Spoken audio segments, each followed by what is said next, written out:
Hey, all my Crimsonites, and welcome to the Crimson Cure channel, where we embrace our femininity, increase our womanly values, and celebrate our brothers. So join me on our feminine journey to learn, heal, and grow.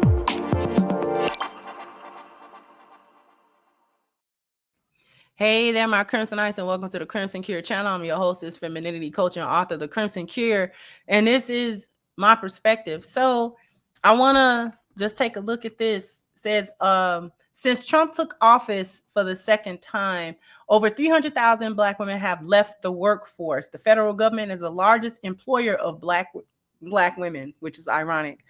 But massive agency layoffs and the dismantling of DEI programs wiped out opportunities and support systems. Combined with rising costs, child care struggles, and student debt, many were pushed out of the jobs that sustained them. Fallout, a 2% drop in labor participation among Black women, costing the economy billions and hitting Black households the hardest. According to The Week, between spring and August of 2025, about 300,000 Black women exited or were pushed out of the U.S. workforce. Experts attribute this rapid decline to federal layoffs, DEI rollbacks, and structural inequities, especially in public sector jobs where Black women are heavily represented. The drop is said to have cost the economy over $37 billion in GDP. Now, my purpose of pointing these things out is not to gloat, not to rub nothing in nobody's face. Losing your job, regardless of the reason why you lose your job, is devastating for many people. Many people, no matter who they are or what they're doing or whether they're male or female, are living paycheck to paycheck. And, losing your job can be a very devastating thing, especially if you can't recover. In this economy and in this job market, is not like previous job markets. It's very, very, very difficult to recover regardless of your qualifications, regardless of the sector that you are in. Very difficult to recover jobs and recover your work. The thing that I'm trying to point out here, though, is the reason why this is going to hit. That winter is coming. This is what this meant. This is what it meant. Because there's going to be a time, and that time is now, where the rug gets pulled out from under Black women. These federal jobs and all of these different programs that were extended in order to make Black women feel comfortable in accepting these support systems, DEI programs, various other programs that would assist them to be hired in different places and in different positions across different sectors, allow Black women in general to be comfortable telling Black men that they didn't need to be family units with them. They didn't need to be good marital partners. They did not need to maintain family and household with their men in order to combine strength, in order to combine finances, in order to further with each other. It made Black women comfortable in saying, you know what, I can do it myself. I do not need to be married like our foremothers who needed their husbands regardless of whether the marriage was good or bad, poor treatment and all of these other things that they cite as reasons why they can't get married, don't want to be married, and would rather go into career fields and educational fields and things of that nature on their own without men to rely on or to help them in their life and just be married and just, be a family unit in general.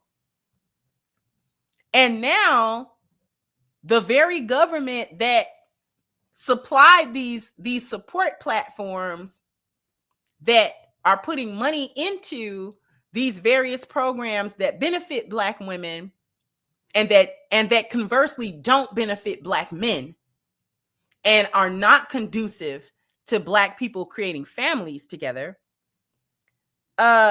Now they're rolling them back. And this alarm has been sounding for years.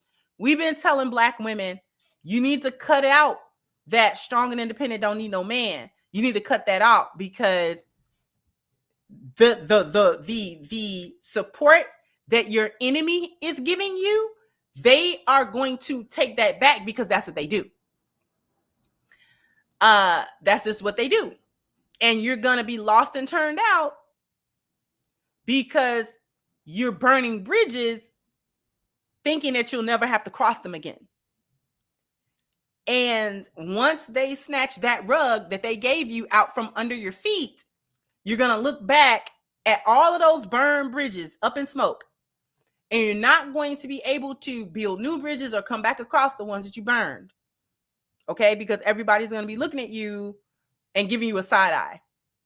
And this is exactly what's happening. So now these households that they created based on their own income, that was in turn based on these structures that had nothing to do with being qualified or having an actual skill set.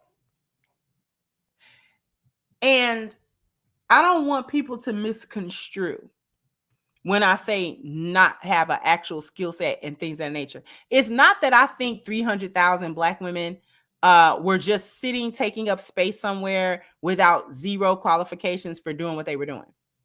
That's not actually what I think. However, you needed to be able to get in certain places without the DEI. See, y'all wanted DEI so bad because, you know, it's diversity, equity, inclusion, and because you're women, and because you're Black, and because, you know, and all. And I keep telling y'all, this country, this government, this system no longer cares that we're Black. They don't care about the historical injustices. They don't care about the systematic injustices. They don't care about that stuff. They never really cared about it, but at the same time, we had some type of leverage at some point. We lost that leverage because we don't have community anymore. We don't have family and community anymore. So we're so fragmented that they can thumb their nose at it, because they know that we don't have the socioeconomic or political power to stand and make them sorry. We do have, to a certain degree, consumer power, but that only works in a certain way. That doesn't do what we really needed to do. That doesn't do what we really needed to do. Right? It's a shame. It's a shame, because this would be less impactful. It would still be impactful, but it would be less impactful if we had a higher percentage of marriages and families where we could pool our resources for more support. So even though a loss of income is still a loss of income, and you get hit by that, there is an alternative other than I'm just by myself to fend for myself, and there's no support system, there's no family, there's no husband, there's no, you know, other people. Everybody's so individual and splintered off that you can't look for your good girlfriend to help you, and it's not because she doesn't want to, but because she's probably in the same boat that you are. So all of those support systems, oh, I got my girlfriends and I got my friends and I got my family, like other people are in the same boat. They're struggling too, and they don't have a lot to extend to you. And this is why you're seeing more and more women be homeless and have to be in shelters and things like that with their children. It's sad, but nothing we can do about it, unfortunately, because this unfortunately has to play out. Jump down in the comment section. Let me know what you think. Like, share, subscribe to the channel if you have not. Once again, I'm your host, Mr. Crimson Cure, and this was my perspective. Bye-bye, Crimsonites.